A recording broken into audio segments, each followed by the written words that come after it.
So what does Free State mean, please? Free State is actually a state, something like California here in USA, where before, during apartheid, Indians and blacks were not allowed to enter inside. So it's basically a state. But are they allowed to do it now? Yes, they are allowed to do it. Thank you. It was a beautiful movie. Thanks. Yeah. This was shot in South Africa. Yes, that's right. And you know, is it mostly countryside?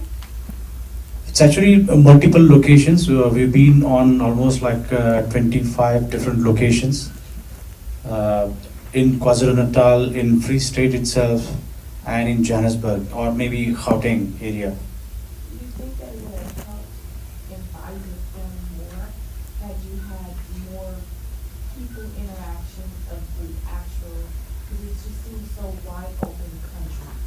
It's almost like it was shot in the middle of Texas. Okay. That's what I'm saying. I didn't feel the presence of Africa. I did. Nor did I feel, I would have liked to have seen more of the Indian population in the film. Okay, it's because it's Free State, because it was like most of the things happened in Free State, where Indians were not at all allowed to enter into Free State, and the same, like blacks were also not allowed to enter into Free State. So that's why you see very few Indians and blacks walking around or talking to people or whatever. So that's the main reason why you see less number of Indians. And So is Free State Durban or Cape Town or Swaziland? No. Oh, okay. It's just That's called Free different State. different province itself. So yeah. Thank you. Were there many Indians that were allies of the ANC? Yes, there was actually Natal Indian Congress. They were helping a lot to the black freedom fighters, and they were basically trying to take them away from this place, like that Bermuda Triangle, which they were talking about. From there, they used to take back to Swaziland, and that's where they used to do, like, get the training or do their freedom fighting activities. Well, were you so smitten by the girl because she was white, or was it really a love connection? Because your wife-to-be was so beautiful in the movie. In the movie. You know, she should have got shot. Yeah, I just probably wanted a white girl. You just want a white girl. That's what it was. was. Yeah, I mean, and I suppose that I was just really kind of taken aback by her, and that's probably the reason why I still wanted to pursue her, even though I knew during that time it was illegal, you know, to have an interracial relationship. Yeah. Is it based on a true love story? Well, I don't know if it's based on a true story, but I can tell you that there's a lot of stories like this in South Africa. I'm pretty sure around the world. My acting teacher back home used to tell me a story about how she, was in love with an Indian man back in the day, and she couldn't be with him. So I'm pretty sure there's a lot of stories like this. There were actually three stories of my friends, basically, and that's where the idea came into existence. Yeah, in response to what was said earlier, I'd just like to say, as the movie says at the end, love has no color. So who he chose has nothing to do with a particular race. It has something to do with love is special. Yes. Just as they say at the end of the movie.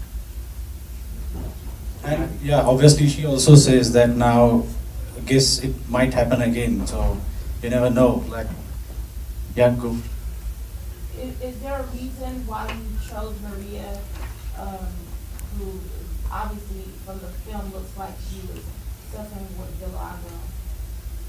Is there a reason why her skin, and the diseases she had with her skin, is there a particular meaning for why you talk louder? Oh, okay. You're talking about Maria, the Zulu maid who raised Junaid. It's not basically Laleti Khumalo. She's the actress, and she's actually very big in Africa. She's well known.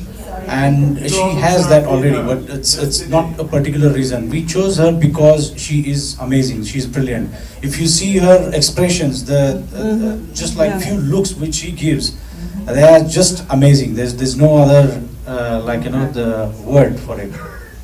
Yeah, go for it. I have a question about your process, because I know a lot of times as an actor, when you portray period pieces, you may not have come from that period.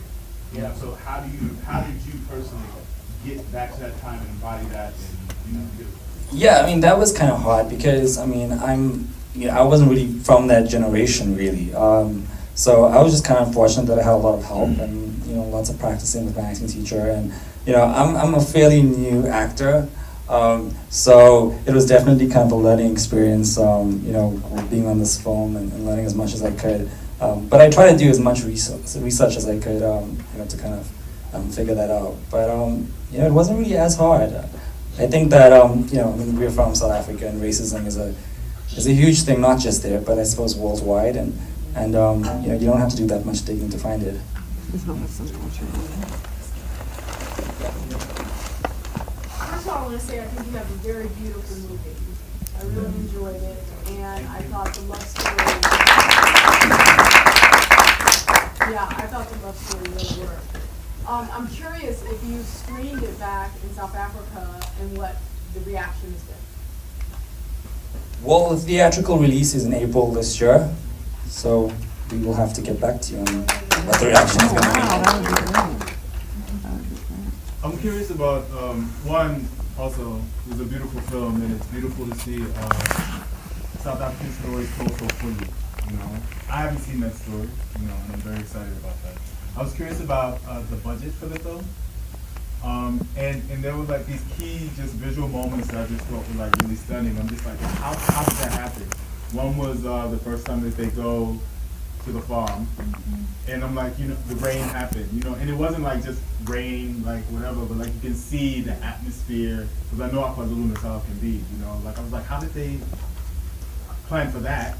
And then this beautiful shot of the birds at the end. I was just like, wait, did they wrangle birds to come at the perfect time? Like, it was just really, those specific moments that are like, Yeah, most of the specific moments that you see, they were like hard work from Tom Murray, the director of photography.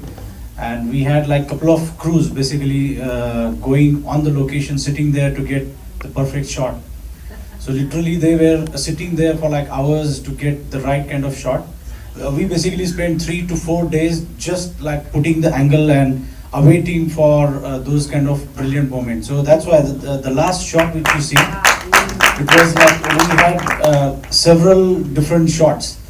But the one last day we were like saying, no, it's getting too much now. We are trying to get the best shot, and now what to do? But still Tom and Salas Diakar, he said, no, we need to have the best kind of shot for the end.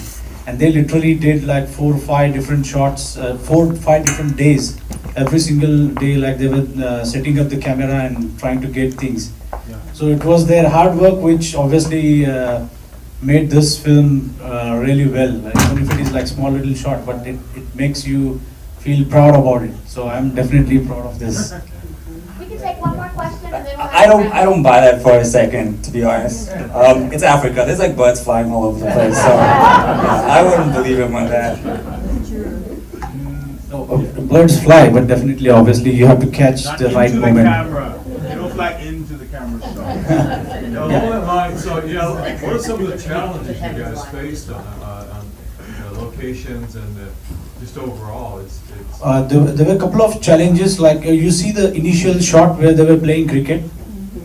Now we had finalized one of the best stadium, like old stadium in Durban.